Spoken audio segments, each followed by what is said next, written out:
right, let's start off at number 10. He is an enemy, and this is a similarity that these religions have. So if you look in the Bible, the term devil and Satan are used interchangeably. The word Satan means adversary or enemy, and the name devil means slanderer or accuser. Another name attributed to Satan in most Christian traditions is Lucifer.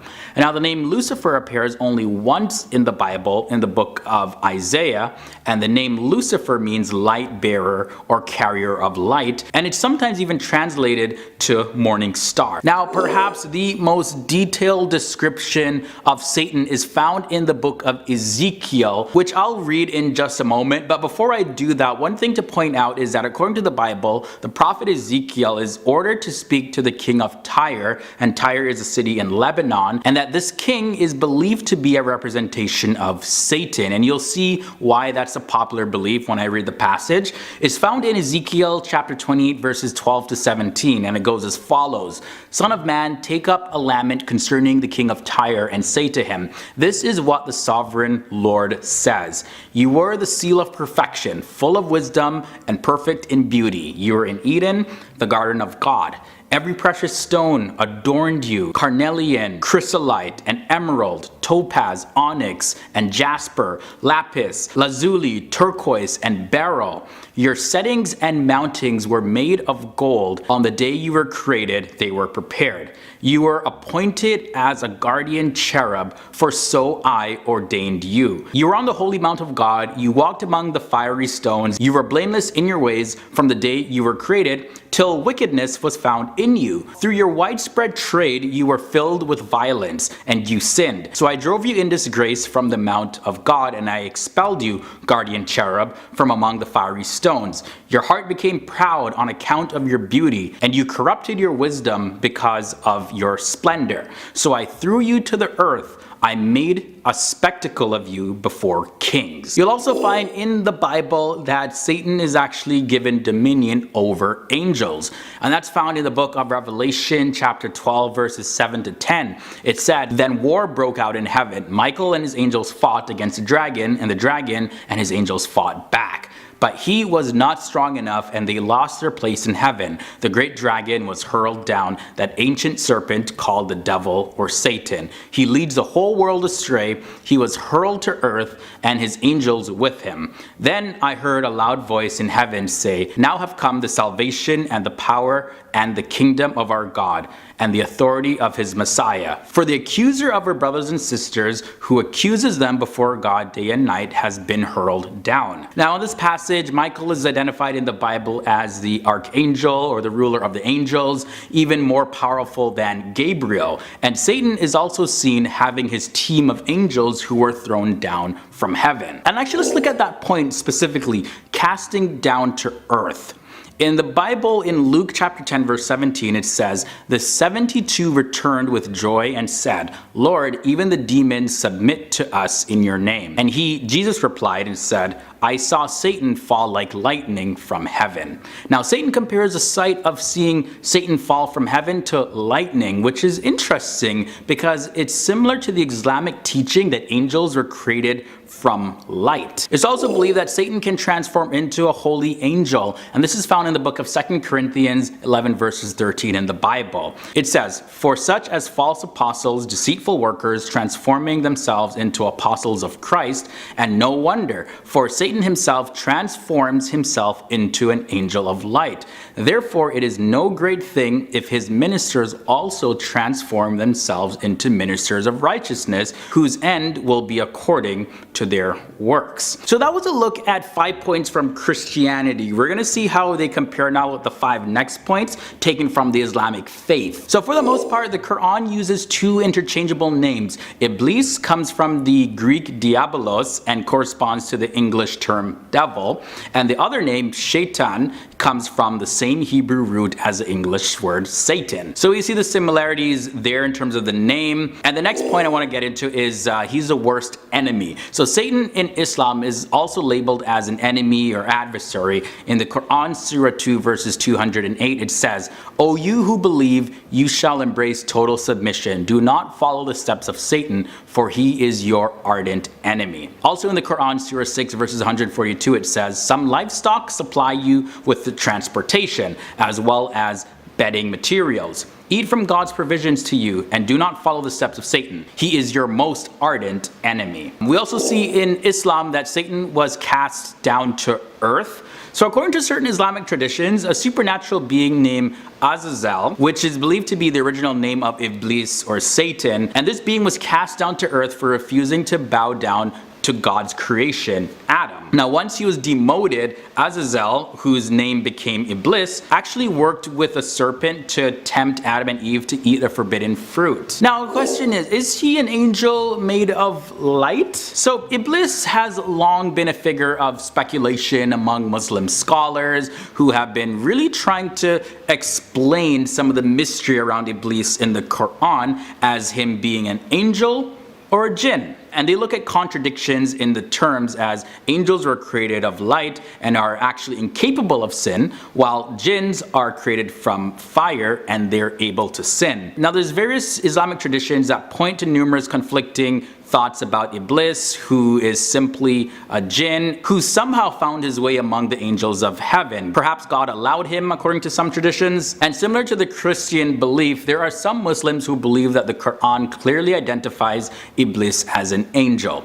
In the Quran, Surah 2 verses 34, it says, "When we said to the angels, fall prostrate before Adam, they fell prostrate except Satan. He refused, was too arrogant, and a disbeliever."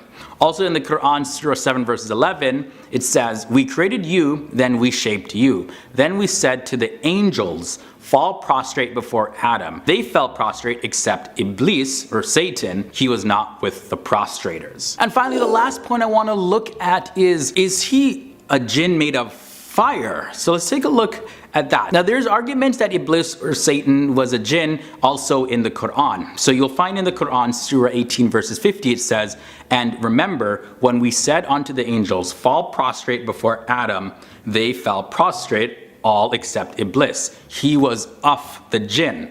So according to a major opinion of Muslim scholars, Iblis is from the jinn and created from fire.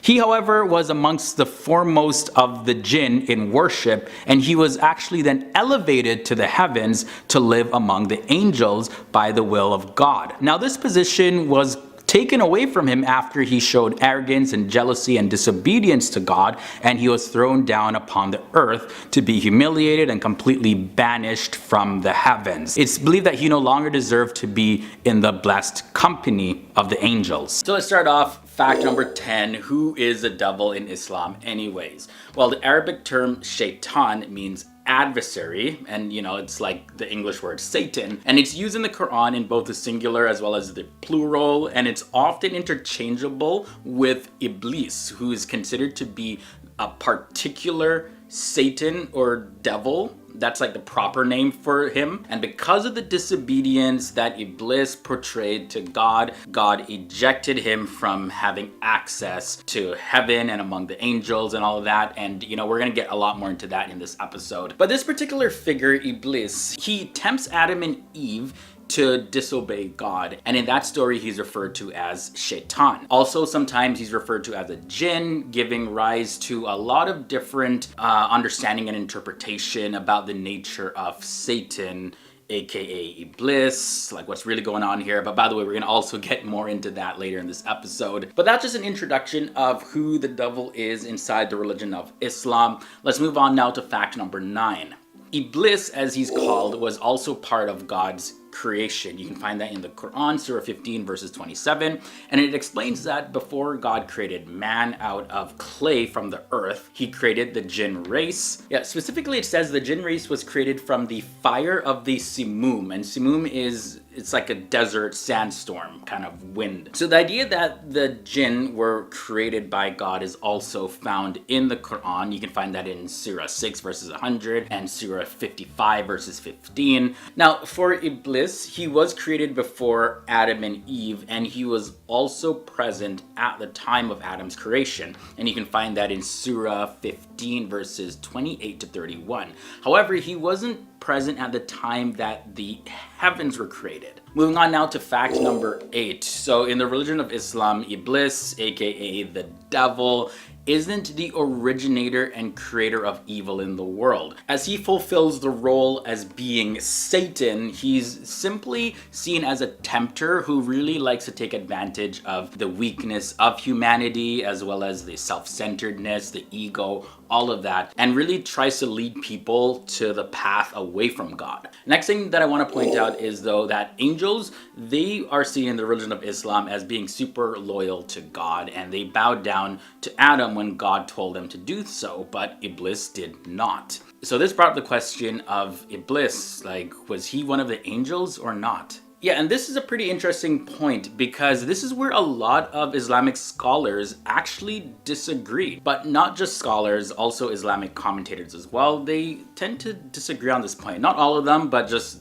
there's a large amount of them. Now the Quran identifies Iblis as a jinn in Surah 18 verses 50. So some hold the view that the jinn are a type of angel though. Now Tabari, citing the companion Ibn Abbas, he wrote this: Iblis was one of a group of angels called Al-Hin, where the term jinn comes from. They were created of fire. But although there is differences of views about the nature of Iblis, most Muslims do agree that he is a jinn, and jinn is completely separate from the class of angels. Also, according to Islamic traditions, Iblis is known by many different names and titles, such as Abu Murrah, which is father of bitterness, and there's Adu Allah, meaning the enemy of God, and Abu al-Harith, which is the father of the plowman. In the Quran, there are actually 7 different accounts about the hatred between Satan and humans, and this all resulted from his refusal to obey God and bow down to Adam. Those references are Surah 2 verses 30 to 39,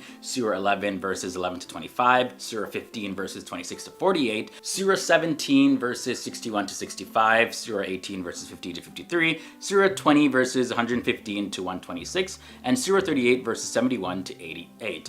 All these accounts, by the way, they differ in length and the details that are included in each of them. Also, Iblis, the devil, yeah, very bad guy. He vows to take revenge by misleading humans. This is referenced in the Quran, Surah 15 verses 39 and 38 verses 82. Because thou hast thrown me out of the way, lo, I will lie in wait for them on the straight way. Then I will assault them from before them and behind them, from their right and their left. Nor wilt thou find in most of them gratitude for your mercies. This, by the way, was taken from Surah 7 verses 16 to 17. Now, although Iblis is often compared to the devil in Christian theology, in Islam, the idea is rejected that Satan is an opponent of God, and also it is opposed that there is some sort of struggle between God and the devil. So Iblis might either be regarded as the most monotheist or the greatest sinner ever. And it's also believed that Iblis did not become an unbeliever because of his disobedience, but because of attributing injustice to God by saying that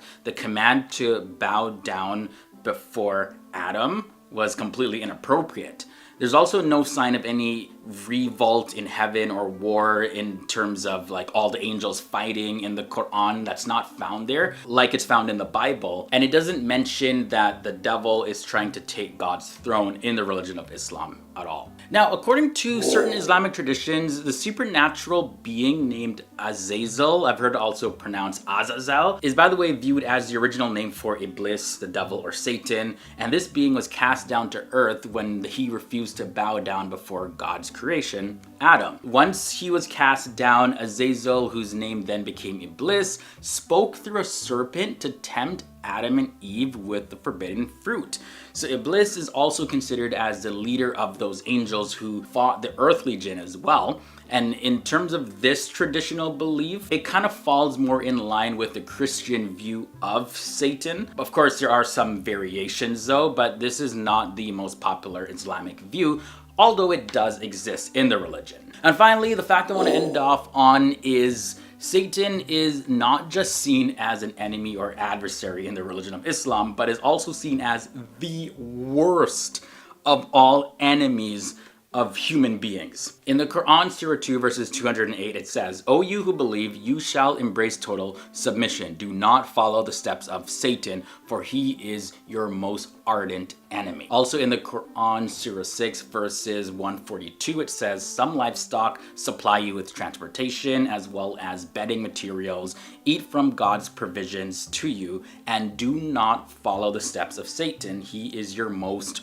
ardent enemy." So now the first thing I want to share at number 10 is Satanism is kind of like Buddhism. While some Buddhists pray to Buddha as a god, others see him as just a man that had a lot of good teachings. Similarly, in Satanism, there's theistic Satanists, and they believe that Satan is a deity and worship him. Now there's atheistic Satanists that see Satanism as a philosophical school of thought, and they try to practice the teachings of the philosophy in the best way that they can. Now the next thing to note is that Satanists see Lucifer as the ideal individual, but not everybody that has this point of view is actually a Satanist. There's a philosophy known as Luciferianism that focuses on the rejection of accepted ways of existence in favor of individual enlightenment. Those who follow Luciferianism don't actually see Lucifer and Satan as being the same, but the difference between Luciferianism and Satanism can be a whole episode on itself, but for now, let's move on. This creature right here, this is Baphomet.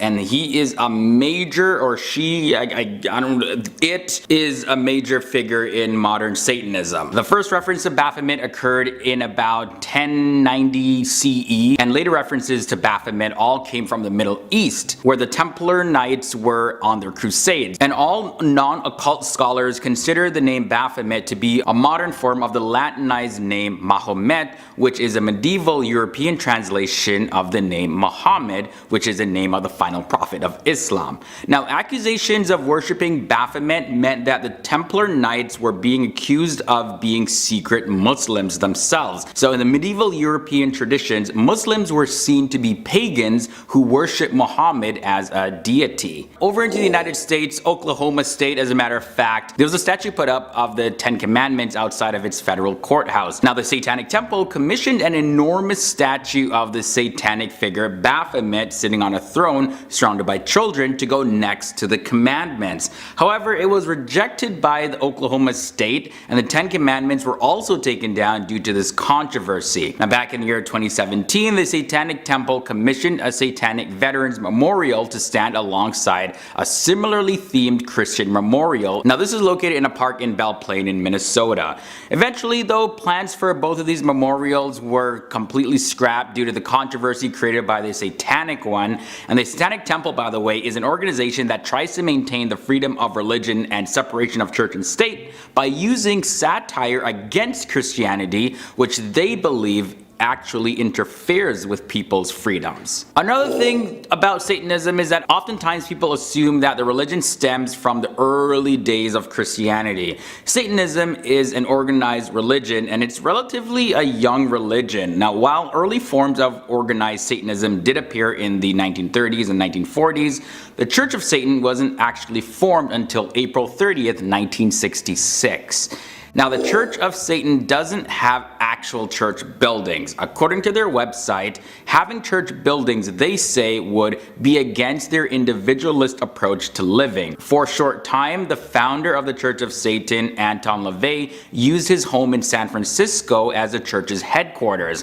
Now the church is based in New York, and the Satanic Temple has chapters in 13 states in the United States, as well as Finland and Italy, but it also does not have any permanent physical temples. So let's talk about Christmas a little bit. Now, why do Satanists think it's okay to celebrate the birth of Jesus? Like, really, do they? Well, because the Church of Satan says, and I quote, "Christians stole this holiday from the pagans. Santa Claus has come to signify indulgence, and he's a combination of Dionysus and Silenus from Roman and Greek myths. So for the Yule, which is an old term for Christmas, holiday season, we enjoy the riches of life and the company of people whom we cherish, as we will often be the only ones who know where the traditions really came from. One thing that I found interesting about the Church of Satan is that they actually measure time differently. The Church of Satan, they measure time in Anno Satanas, not Anno Domini. The Church of Satan measures time from the year 1966, which they call year 1